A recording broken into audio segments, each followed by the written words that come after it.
El día estaba frío, típico de Londres en febrero, y el viento helado se empeñaba en recordarme que ya no estaba en Harvard. La ciudad tenía una energía única, pero mi mente estaba enfocada en algo más grande.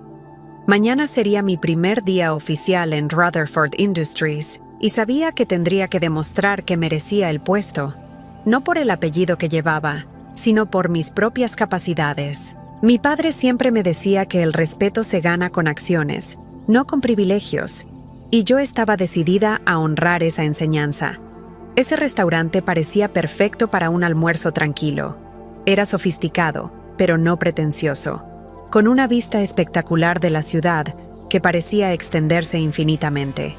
Elegí una mesa discreta, pedí una copa de agua con gas y me quedé allí, organizando mentalmente todo lo que debía hacer antes de entrar a la empresa. Estaba tan concentrada que casi no noté cuando el camarero trajo mi pedido. Estaba a punto de salir cuando choqué con alguien en el pasillo. No fue nada grave, solo un descuido mutuo. «Oh, disculpe», dije automáticamente, dando un paso atrás. Fue entonces cuando noté al hombre frente a mí. Alto, vestido impecablemente con un traje que gritaba dinero, me miró como si yo fuera una molestia. «¿Qué cree que está haciendo?». Su voz era baja, pero cargaba una arrogancia capaz de cortar el vidrio. Antes de que pudiera responder, dio un paso adelante, reduciendo aún más el espacio entre nosotros. «Yo no quise chocar con usted», respondí, intentando mantener la calma. Él bufó, como si mis palabras no tuvieran importancia alguna. «No se cruce en mi camino, camarera». La palabra salió con un tono que me hizo estremecer, pero lo peor aún estaba por venir. Inclinó ligeramente la cabeza, evaluándome con desprecio, y luego escupió en mi rostro. Por un momento, el mundo se detuvo. El shock me congeló en el lugar, y sentí el calor subir a mis mejillas mientras limpiaba mi cara con la manga del abrigo. Las personas a mi alrededor miraban, algunas sorprendidas, otras fingiendo que no había pasado nada. Él solo ajustó su traje y siguió su camino, como si yo no fuera más relevante que la alfombra bajo sus pies. Salí del restaurante sintiendo una mezcla de vergüenza y rabia, no por mí, sino por él, por alguien que creía que podía tratar a otra persona de esa manera e irse impune. En ese momento, me prometí a mí misma que, si nuestras vidas volvían a cruzarse, no dejaría pasar eso inadvertido. Cuando llegué a casa, el rostro de ese hombre seguía grabado en mi mente. No sabía quién era, pero algo me decía que no sería la última vez que lo vería. El día finalmente llegó. Mi primer día en Rutherford Industries. Mi padre siempre fue claro. Tendría que empezar de forma digna, demostrar mi valor en un entorno que él había construido con años de arduo trabajo. A pesar de ser la hija del dueño, mi intención era ganarme el respeto por lo que hacía, no por el apellido que llevaba. Subí hasta el último piso del rascacielos que albergaba la sede de la empresa. El ascensor, revestido de acero y vidrio, reflejaba mi imagen con precisión. Ajusté el blazer y respiré profundo. No era solo un empleo, era el inicio de mi legado. Cuando las puertas se abrieron, el brillo del suelo de mármol y el diseño impecable de la recepción me acogieron como una segunda casa. Todo allí era un reflejo de mi padre, sofisticado, práctico y firme. Me dirigí a la sala de reuniones principal. Sabía que mi padre estaría esperando para presentarme oficialmente al equipo de liderazgo. El pasillo estaba lleno de ejecutivos apresurados que iban de un lado a otro, y yo sentía la energía vibrante del lugar. Fue entonces cuando lo vi. Al principio, pensé que mi mente me estaba jugando una mala pasada. El hombre que me había escupido estaba allí, conversando con un grupo de gerentes con la misma postura arrogante de antes. ¿Era uno de los líderes de la empresa? No podía ser cierto. Mi cuerpo se congeló por un instante, pero rápidamente me recuperé. Ajusté mi andar, pasé junto a él sin decir nada, y entré a la sala de reuniones. Mi padre estaba allí, revisando papeles mientras conversaba con uno de los directores. En cuanto me vio, esbozó una cálida sonrisa y me presentó formalmente al grupo presente. Señores, esta es mi hija, Emily Rutherford.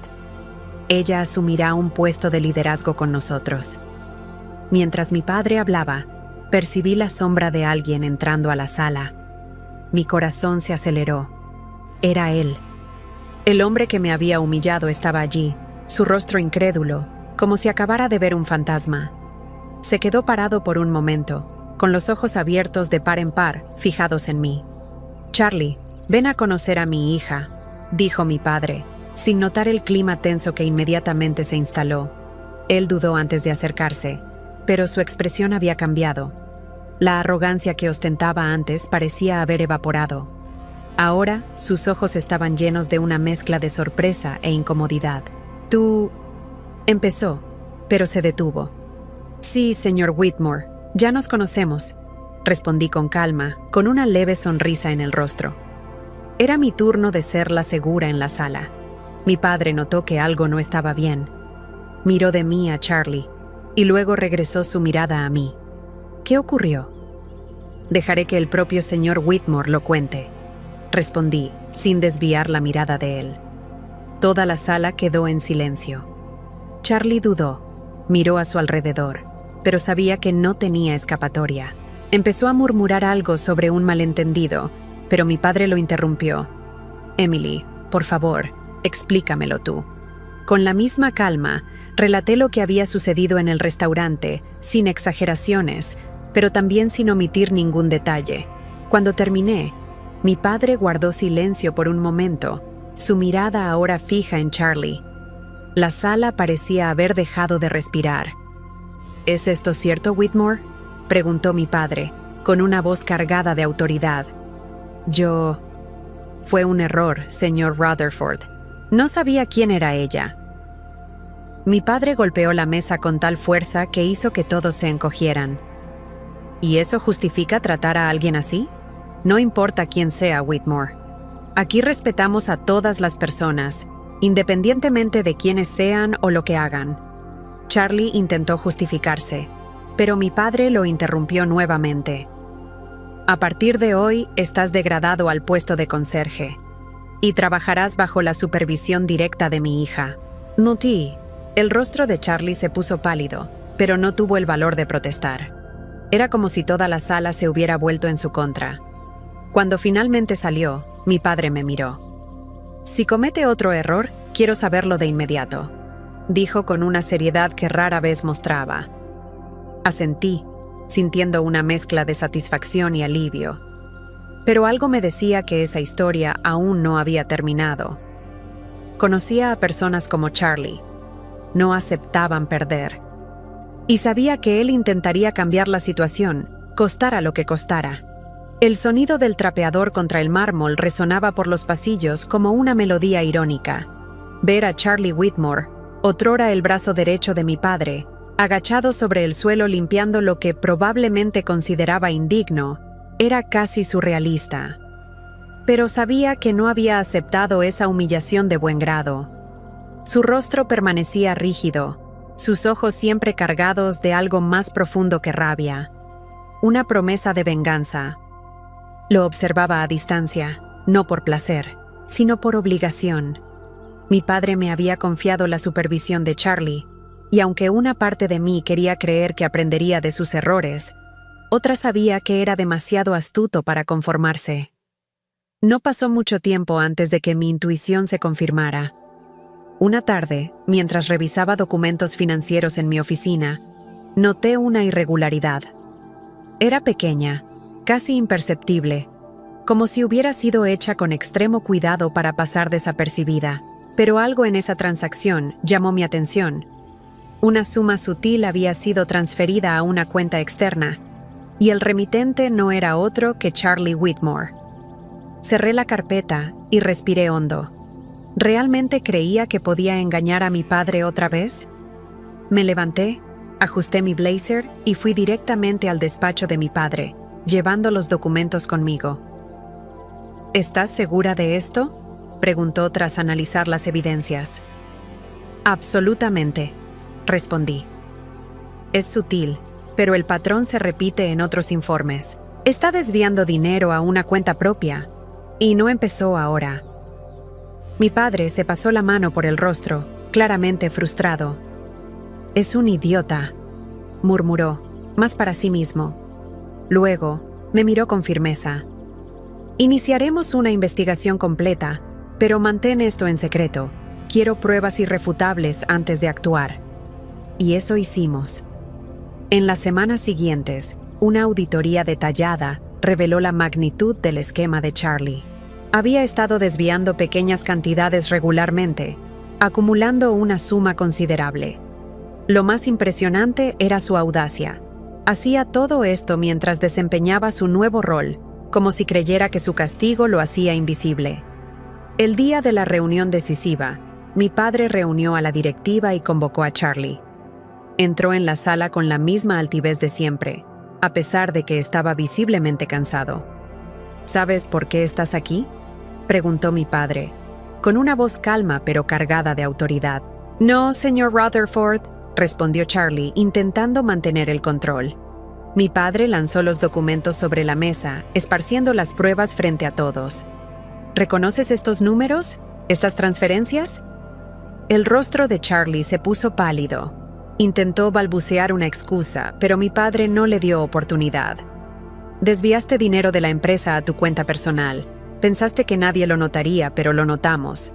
No solo traicionaste nuestra confianza, sino que también intentaste burlar el sistema de una empresa que construí con honestidad y respeto». «Señor Rutherford, esto es un malentendido», insistió Charlie, desesperado. «Puedo explicar». «Explícalo ante el juez», lo interrumpió mi padre, señalando a dos policías que esperaban en la puerta. Se acercaron para ponerle las esposas mientras él continuaba protestando inútilmente. El silencio en la sala era casi ensordecedor. Vi a Charlie ser llevado, su arrogancia finalmente destrozada. Y por primera vez, sentí que se había hecho justicia. Pero mi padre no se detuvo allí. Convocó una reunión con los líderes de otras grandes empresas, usando su influencia para asegurarse de que Charlie nunca tuviera otra oportunidad de ascender en el mundo corporativo. Era el golpe final, pero no por venganza, sino como un recordatorio de que el respeto y la integridad no son negociables. Mientras los policías lo escoltaban fuera del edificio, sentí algo diferente. No era triunfo. Era un alivio profundo, como si finalmente se hubiera pasado la página. Pero sabía que la lección no era solo para Charlie, era para todos nosotros. Los días que siguieron a la caída de Charlie Whitmore fueron intensos, pero también reveladores. La empresa retomó su rutina, pero algo había cambiado. Su historia se convirtió en un recordatorio silencioso para todos en el edificio. Nadie estaba por encima de las consecuencias. Caminaba por los pasillos ahora con una nueva perspectiva. Antes, sentía el peso de tener que demostrar mi valía con cada paso que daba, pero ahora había algo diferente. Las personas me saludaban con una mezcla de respeto y admiración, no porque yo fuera la hija del jefe, sino porque habían visto cómo manejé la situación. Charlie había sido condenado a 2 años de prisión por desvío de fondos. Mi padre no quiso prolongar su sufrimiento, pero utilizó su influencia para asegurarse de que nunca más tuviera acceso a un puesto de poder en ninguna empresa relevante. «Esto no se trata de venganza», explicó mi padre mientras firmaba los documentos finales que cerraban el caso. «Se trata de proteger los valores que hemos construido. Esta empresa se levantó con ética y no permitiré que nadie la manche. Sin embargo, Charlie no fue el único en enfrentar las consecuencias. La exposición de su comportamiento abrió espacio para que mi supervisión trajera cambios profundos. Me aseguré de implementar nuevos sistemas de transparencia, no solo para prevenir fraudes, sino para garantizar que todos los empleados, desde el conserje hasta el CEO, fueran tratados con dignidad. Mi padre, por su parte, parecía más reflexivo que nunca.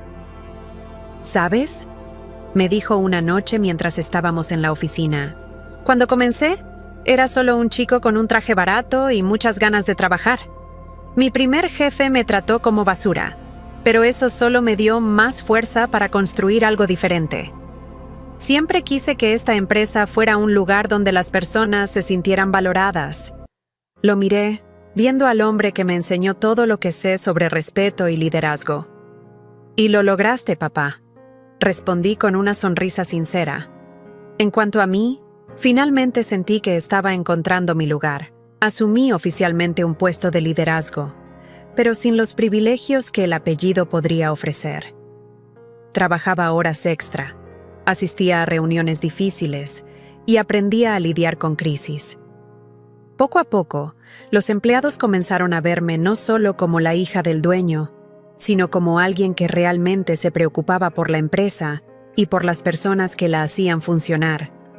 El impacto de lo que pasó con Charlie no fue solo interno. La historia se filtró a los medios, transformando a Rutherford Industries en un ejemplo de cómo lidiar con la corrupción corporativa. Al principio fue vergonzoso, pero mi padre vio eso como una oportunidad. Si queremos que nos respeten, debemos mostrar que seguimos los mismos estándares que exigimos de los demás, dijo. Y una vez más, tenía razón. ¿Y Charlie? Intentó culparme en el tribunal, alegando que todo había sido una trampa para destruirlo. Pero no había ninguna trampa, solo sus propias elecciones, reflejadas como en un espejo. Supe, más tarde, que perdió el respeto de su familia y de los pocos amigos que le quedaban. Su arrogancia lo había aislado, y descubrió de la peor manera que el poder sin carácter es un castillo de arena, siempre a merced de la próxima ola. Mientras caminaba por los pasillos de la empresa, pasé por el lugar donde Charlie solía sentarse. La silla estaba vacía, pero en lugar de orgullo o venganza, lo que sentí fue una lección aprendida. Tratar a los demás con respeto no es solo un principio moral, es una base sólida para cualquier cosa que deseemos construir.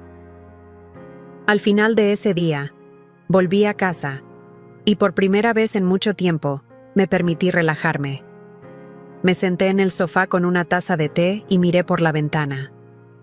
La ciudad seguía moviéndose frenéticamente, pero dentro de mí había paz. El ciclo se había cerrado, y sabía que estaba lista para comenzar el próximo capítulo de mi vida. Porque, al final, no importa cuánto alguien intente escupirte en la cara, lo que realmente importa es cómo eliges responder. Y yo elegí responder con fuerza, carácter y respeto. Eso, sabía, era el verdadero legado de los Rutherford.